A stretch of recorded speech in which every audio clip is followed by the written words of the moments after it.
안녕하세요. 헛방 날린 사주 상담 이야기 173번째 시간. 오늘은 사주에 합이 성립되느냐 안 되느냐에 따라 달라지는 사주팔자로 헛방 날린 이야기를 해보겠습니다. 먼저 어떤 사연인지 들어보시고 사주풀이를 해보도록 하겠습니다. 어느 날 제게 자주 상담을 하시러 오시면서 사주 공부도 하시는 분이 예약을 하시고 방문을 오셨습니다. 방문하신 주제를 여쭤보니 이렇게 말씀하십니다. 선생님, 제가 사주 공부를 하면서 같이 공부하는 분들과 제 동생 사주로 토론을 하는데 동생 사주가 약한데 합이 성립되어 강한 사주로 변했다고 합니다. 그러니 성격도 강하고 직업을 쥐는 힘, 재물을 쥐는 힘이 있어 직업 안정, 재물 안정이 되는 사주라고 합니다. 선생님이 보시기에도 제 동생 사주가 합이 성립되어 강사주로 보시는지요? 라고 하십니다. 저는 그분 동생 사주를 보고 말씀드립니다. 동생분 사주에 합이 보이네요. 그러나 사주에 합이 있다고 다 합이 성립되는 것은 아닙니다. 사주 형국을 잘 읽고 합이 이루어지는지 안 이루어지는지 파악을 하셔야 사주 형국을 제대로 읽어 오류가 없지요. 동생분 사주에서는 합이 안 이루어집니다. 그러니 약한 사주가 됩니다 라고 말씀드렸더니 그분께서 말씀하십니다. 맞습니다 선생님. 제 동생은 강하지 못하고 지금까지 직업 안정도 안 돼 고생을 많이 했습니다. 그런데 이런 사주를 강사주에 직업 안정, 재물이 안정이 되는 사주라고 하니 이상에서 공부도 할 겸 선생님께 검증을 했습니다 라고 하십니다. 저는 그분께 동생분 사주를 좀 더 자세히 설명드리고 이해를 시켜드린 사연입니다. 자, 그럼 이분 사주가 어떤 사주길래 사주에 합은 있는데 합이 안 이루어지는지 사주를 풀어보면서 알아보도록 하겠습니다.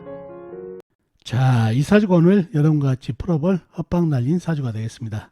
계묘년 갑인월 기축일 신미시에 태어나신 남자분이시네요. 계묘년생이시면 1963년생이시죠. 2021년 올해 59이 되시는 남자분이 되겠습니다.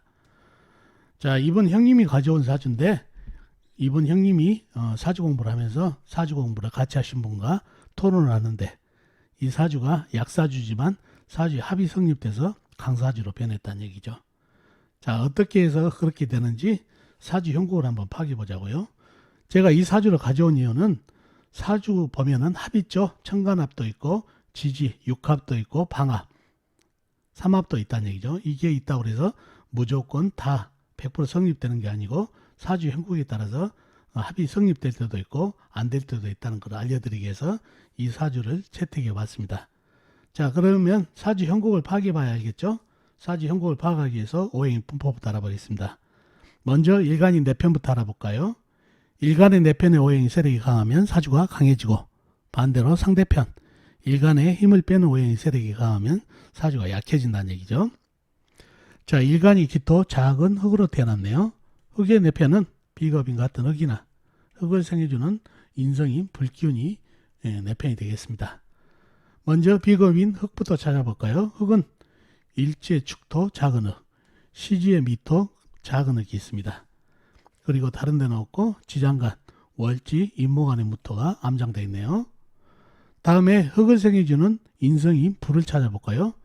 불은 사주팔자에 나와 있는 건 없네요. 지장간에만 있습니다.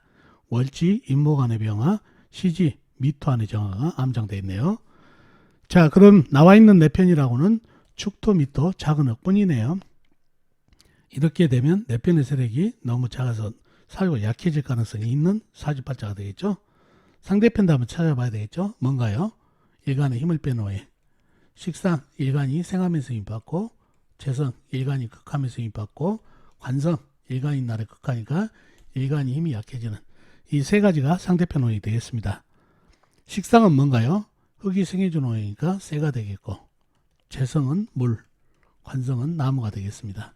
먼저 식상인 쇠를 찾아볼까요? 쇠는 시간에 신금 작은 쇠가 있습니다. 그리고 다른 데는 없고 지장간 일지 축토 안의 신금 작은 새가 암장되어 있네요. 다음에 재성인 물을 찾아볼까요? 물은 연간의 개수 작은 물이 있습니다. 그리고 다른 데는 없고 지장간 일지 축토안의 개수 작은 물이 암장되어 있네요. 다음에 관성인 나무를 찾아볼까요? 나무는 연지의 묘목, 작은 나무, 그 다음에 월간의 간목, 월지의 인목, 큰 나무가 있습니다. 그리고 다른 데는 없고 지장간, 시지, 미토 안에 을목, 작은 나무가 암장되어 있네요. 자, 그러면 상대편의 세력이 대단하죠. 신금 작은 새, 계수 작은 물, 묘목 작은 나무, 간목, 인목, 큰 나무까지. 내 편이라고는 축토, 미토뿐이다 보니까 사주가 약해졌죠. 약사주가 됐네요. 그죠? 특히 나무 기운이 강해서 그랬죠. 자, 그런 사주가 됐다는 얘기죠. 그러면 약사주가 맞네요. 일단은. 근데 사주에 보면 갑기합토가 보이네요. 갑기합토. 이게 이루어지면은 흙기운이 큰 나무, 위협적인 큰 나무 하나가 내 편으로 돌아가면서 흙이 되니까 큰 흙이 되면서 사주가 힘빨이 생긴다는 얘기죠. 그래서 이 갑기합토가 이루어져서 사주가 강해지면서 이 나무 관빨이 있죠. 관성을 감당할 수 있고 그 다음에 재물도 질 수 있는 사주가 됐습니다. 라고 한 게 토론의 결론이죠. 합이 이루어졌다고 봤다는 얘기죠. 자, 이 합이 이루어지느냐 안 이루어지느냐에 따라서 상당한 차이가 있습니다. 사주 강약도 그렇고 형국도 달라진다는 얘기죠. 자, 이 갑기합토가 이루어지는지를 한번 보자고요. 갑기합토가 이루어지려면은 각자 이 오행의 간목과 기토의 이입을 한번 해봐야 된다는 얘기죠. 감정이입을. 기토 입장에서는 갑기합을 이루더라도 흙으로 변하죠. 주위에 작은 흙이지만 내 편도 있고 그럼 본인은 손해날 게 없죠. 그대로 흙을 유지하면서 상대편 나를 괴롭히는 녀석 하나를 합이 성립되면 내 편으로 끌어오니까 전혀 합을 안 할 이유가 없겠죠. 그래서 기토는 합을 하려고 합니다. 자, 그러면 간목 입장에서 한번 보자고요. 바라보자고요. 간목 입장에서 갑기합토가 되면 본인은 흙으로 변해야 돼요. 자, 흙으로 변하면 좋을 일이 있나요? 지금 이 사주에서는 나무기운, 수생목을 보는 나무기운이 흙하고 대립하고 있죠. 목국토로 해가지고. 그러면서 이 작은 흙이기 때문에 이 나무에게 밀리고 있다는 얘기예요. 세력이 나무기운이 훨씬 강하다는 얘기죠. 흙에 비해서. 자, 그러면은 이 간목이 만약에 기토하고 합을 해서 흙이 되게 되면 어떻게 되나요? 자기 편인 인목, 묘목, 그 다음에 계수하고 이 수생목 받은 나무하고 본인은 흙으로 변했기 때문에 싸워야 된다는 얘기죠. 목국토 하면은 당하지 않으려고. 그러면 간목 입장에서는 구태여 본인이 합을 해가지고 자기 편들하고 싸워야 될 이유가 있을까요? 자기 편이 만약에 없다면 물도 없고 같은 비겁도 없다고 그러면 내 편이 없기 때문에 할 수 없이 기토하고 합을 해서 상대편은 넘어가도 좋겠지만 내 편인 세력이 너무나도 강하죠. 이 사주에서 가장 강한 흙이 나무 아닌가요? 큰 나무, 작은 나무, 그 다음에 수생목까지 받고 있어서 작은 머리지만 이 나무기운이 가장 강하면서 이 기토, 축토, 미토, 흙기운도 좀 강하지만은 흙기운이 너무 적은 흙이죠. 그래서 이 나무에게는 당할 수가 없죠. 목국토를. 그래서 이 간목 입장에서는 본인이 구태여 약한 세력을 따라서 흙으로 변할 이유가 없다는 얘기죠. 내 편이 이렇게 강하기 때문에. 변하는 순간 이 강한 나무들하고 또 싸워야 되고 그래서 간목의 선택은 합을 하지 않습니다. 내 편이 이렇게 많기 때문에 나무로 그대로 남는다는 얘기죠. 그래서 합을 보실 때는 항상 사주 형국 그래서 합을 했을 때 합을 하는 오행이 유리한지 불리한지를 봐서 합을 하는지 안 하는지를 알 수가 있다는 얘기죠. 그래서 합을 하지 않고 그대로 남기 때문에 갑기합이 이루어지지 않기 때문에 나무기운이 가장 강하면서 이 사주는 관에게 놀리는 사주가 돼버리죠. 그런 약사주가 된다는 얘기죠. 그래서 이 사주는 합을 이루지 않습니다. 이유는 아시겠죠? 나무기운이 워낙 강해서 내 편들이 강해서 구태여 흙으로 변하지 않는다는 얘기죠. 흙으로 변한 순간 사주에서 강한 나무들하고 싸워야 되는 불합리함이 있기 때문이죠. 자, 그런 사주가 됐습니다. 만약 합이 이루어졌다면 강한 사주로 이뤘기 때문에 용신도 달라지고 희신도 달라져서 아주 180도 다른 통변이 되겠죠. 합이 안 이루어지면 또 안 이루어진 대로 통변이 달라지고 이렇게 합에 따라서 성립에 따라서 180도 틀린 통변이 되기 때문에 헛방을 날릴 수가 있다는 얘기죠. 자, 이 사주는 약사주로 합이 이루어지지 않았다는 얘기죠. 자, 그럼 영신은 뭔가요? 미토가 되겠죠. 단단한 흙으로 그래도 일간에 힘을 주고 있기 때문에 좋은 용신이 되겠습니다. 그러나 이 관살, 나무에게는 못 당하고 있죠. 너무 관살이 강하기 때문에. 자, 그런 사주가 됐고, 희신은 뭔가요?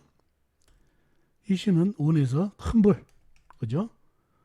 병화나 사화를 받으면 좋겠죠. 그래야 이 관살을 목생화, 화생토로 이루어져 가지고 관인상생으로 사주가 힘빨이 생길 수 있는 그런 좋은 운기가 되겠습니다. 그래서 큰 불이 와가지고 소통을 시켜주면 좋겠다는 얘기죠. 수생목, 목생화, 화생토, 관인상생으로 사주 힘빨이 생기고 통관이 되면서 좋은 운기가 되겠습니다. 자, 운에서 물이 들어오게 되면 어떻게 되죠? 물이 들어서 하는 일은 나무를 더 키워주니까 관살이 강한데 더 강해져서 일간을 더 공격해버리죠. 흙을. 쇠가 들어오면 어떤가요? 쇠가 들어오면 큰 쇠가 들어오면은 이 나무를 공격은 해주지만 또 일간의 힘을 빼는 그런 의미가 있어서 좋지가 않습니다. 그리고 나무가 돌아도 마찬가지죠. 관살이 돼서 일간을 공격하고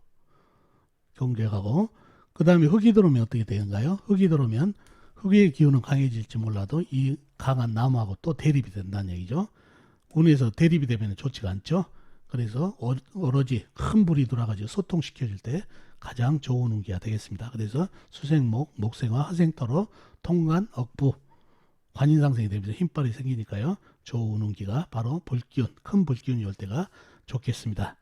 그래서 이 사주가 약하기 때문에 이 나무가 뭐죠? 관직이죠. 관직을 지는 힘, 본인이 이걸 제압을 해야 직업도 좋은 직업을 가질 수 있을 텐데 관직을 제압할 수 없으니까 관직한테 끌려다니는 그런 형국이라 직업 안정이 안 되고 재물도 본인이 질 수 있는 힘이 약하죠. 그러니 재물운도 약한 그런 사주팔자가 됐네요. 그리고 대운 흐름도 도와주지 않았죠. 불기운을 한 번도 못 나고 약한 사주를 더 약하게 하는 물기운하고 쇠기운을 만나서 힘들었던 사주팔자가 되겠습니다. 그래서 합을 항상 보실 때는 지지합이 됐든 천간합이 됐든 사주 형국을 잘 읽어서 성립이 되는지 안 되는지를 잘 파악하셔야 된다고 꼭 기억해 두시면 좋겠습니다. 자, 오늘은 사주석에 합이 있는데 그 합이 이루어지느냐 안 이루어지느냐에 따라서 사주 형국이 180도 달라지는 사주를 풀어봤습니다. 자, 어떻습니까 여러분? 오늘 사주풀이 도움이 되셨나요? 도움이 되셨으면 좋겠습니다. 그럼 다음 시간에 뵙도록 하겠습니다. 안녕히 계세요.